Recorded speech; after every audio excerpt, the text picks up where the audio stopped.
big selling plug-in SUV gets a light refresh in the face of new challengers to offer decent economy, but only average driving dynamics differences from the 2016 model are minimal. But if nothing else, that means you can still expect the same combination of high-riding SUV practicality matched with an impressive hybrid powertrain.Push the power button, and all you get is an eerie silence on startup, and moving along at low speeds it's whisper quiet and relaxing to drive. Crank up the speed, however, and road noise becomes more noticeable, and when it's just the petrol engine powering the car it's noisier still. One difference in the new model is an F priority mode, which means that by pushing a button on the center console you're able to keep the car in electric mode only, provided there's sufficient juice in the batteries. Don't expect to be able to do this for too long, though.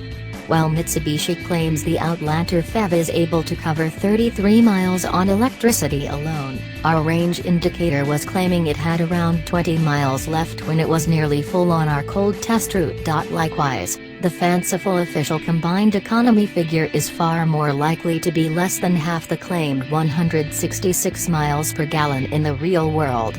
Presumably emissions of CO2 suffer the same fate, but at least the on-paper figures mean it remains a great value choice as a company car. The suspension has been revised, but it's only a slight improvement over last year's update. It's still caught out by bumps at low speeds and, predictably enough, there's some body roll through corners.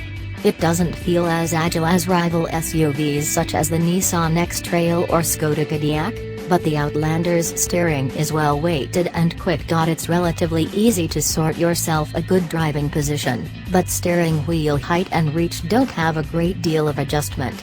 Visibility all round is very good, though, and there's plenty of space up front. By default, the Outlander PHEV remains the best plug-in SUV you can buy, but dynamically it remains average and it's facing more adversity than ever. This light facelift doesn't change much, but it remains an economical and practical choice if your load-lugging journeys only cover a few miles at a time. If that's your scenario and you can charge it regularly, the Outlander's low running costs can make sense as a private buy. You still get some money off from the government grant, and other incentives include a 5-year, 62,500-mile warranty and a free home charging point installed by ChargerMaster. But families wanting to broaden their choice of SUV should also consider cars such as the Nissan X-Trail, Skoda Kodiaq or the diesel Outlander, all of which will offer similar day-to-day running costs.